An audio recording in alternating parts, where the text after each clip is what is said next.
લાંબુ જીવન દીર્ઘ આયુષ્ય ભોગવીને ગયા અને તે પણ બધાની પરિવારની સેવા કરીને અમે પણ ભાણિયા તરીકે એમની ખૂબ સેવા લીધી છે, ખૂબ ખાધું છે અને અથાણાની બરણીમાંથી અથાણા પણ તૂટતા નહીં હતા અને શાકનું તો એટલું બધું બનાવતા હતા. ચાનો તો એ લોકો પેલા કેલાલમાં પેલું આવે ને વોટર ઓફ ઇન્ડિયા તેના જેવી ચાની વ્યવસ્થા. મારા મામીને ત્યાં કોઈ દાડો ચા ઘટતી નહીં હતી અને મારા મામા ત્યાં બિચારા હતા. તે જમાનામાં પાકા દિવસો હતા ત્યારે આટલી બધી જાકમજોડ ને આટલું બધું હાઈફાઈ જીવન બી નહીં હતું. ત્યારે પણ કાચની બાટલીમાં એ સુમૂલનું દૂધ 2, 4, 5 બાટલી જેટલી જોઈએ એટલી, અને તે આજના કરતાં દૂધની તે ક્વોલિટી પણ ઘણી સારી એ વખતના દૂધની એ આવતું હતું. નાસ્તા પાણીની તો કોઈ અશોકભાઈનો જેવો તે જ રીતે આપણા પડીકાઓ બધા બંધાયા જ કરતા હતા.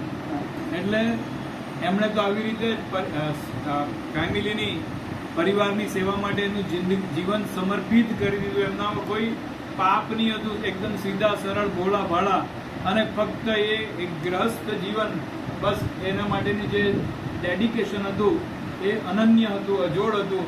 એટલે એ છતાં પણ આ સ્વામીજી કહેતા અમારે કે નિત્ય સન્નિહિતા મૃત્યુ, આપણે બધા જ લોકો આવવામાંથી આપણે એક શીખ લેવાની છે, બોધપાઠ લેવાનો છે કે આવા લોકો જે જીવન જીવી ગયા છતાં પણ એ જીવન કેટલું બધું સુગંધી હતું, બીજાને માટે એ ઉપયોગી થઈ ગયા. તો બાકી આમ તો આપણે બધા જ આપણી જે સ્ટેટ, આપણું જે છેલ્લામાં છેલ્લું ડેસ્ટિનેશન છે, લક્ષ્ય છે, આપણું લક્ષ્ય બધાનું એક જ છે, જીવાત્મા જાતસ્ય હિ ધ્રુવ મૃત્યુ. જેનો જન્મ થયો તેનું નામ, તેનો નાશ નક્કી છે.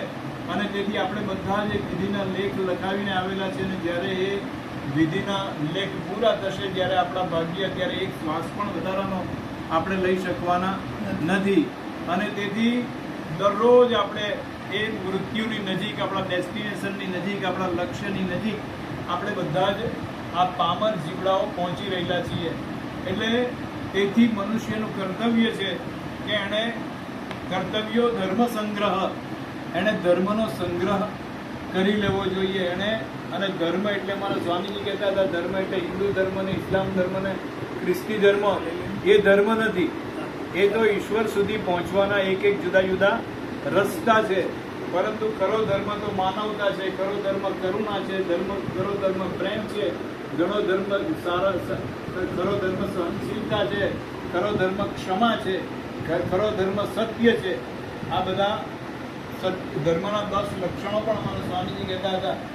એટલે એવું શરીર જ્યારે મળ્યું છે, એટલે એમ કહે પેલા બધા સંતો ભજનમાં કે મોંઘો માનવ દેહ મળ્યો છે અને મળે નહીં વારંવાર, ઓ ભાઈ તું ભજી લેને કીર્તા. બીજા એક ભજનમાં કહે છે, સાથે લાવ્યા શું લઈ જાશો, સાથે લાવ્યા શું લઈ જાશો, આવ્યા તેવા ખાલી જાશો, આવ્યા તેવા ખાલી જાશો. જીવન ધન્ય બનાવો ભક્તિ ભાવથી, જૂતો માળા રે જપી લે રાધે શ્યામની.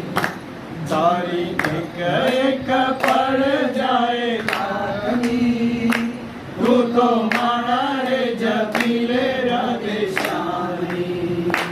જૂઠા જગના જૂઠા ખેલ, જૂઠા જગના જૂઠા ખેલ, મનવા મારું તારું મેલ, મનવા મારું તારું મેલ. તું તો છોડી દે ને ચિંતા આખા ગામની, તું તો માળા રે જપી લે રાધે શ્યામની.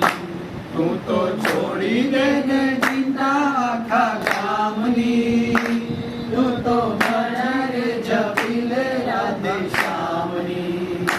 મનમાં લાગે તાલા વેલી, મનમાં લાગે તાલા વેલી, આંખે આંસુડાની વેલી, આંખે આંસુડાની વેલી. સંતો ચેતીને ચાલો જગના મારતી, તું તો માળા રે જપી લે રાધે શ્યામની.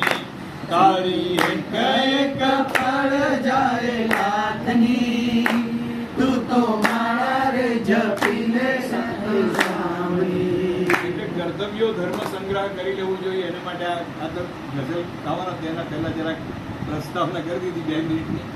એટલે એક સરસ મોરારી બાપુ ગાય છે, ક્યાં ભરોસા ક્યાં ભરોસા, સુર તૂટી છે તમને વચ્ચે. એમ છે એકાદ પંક્તિ છે ના, પણ એટલે ના, એક ના, વખત તમે મોડે હા, બધું હા, ગાય છે.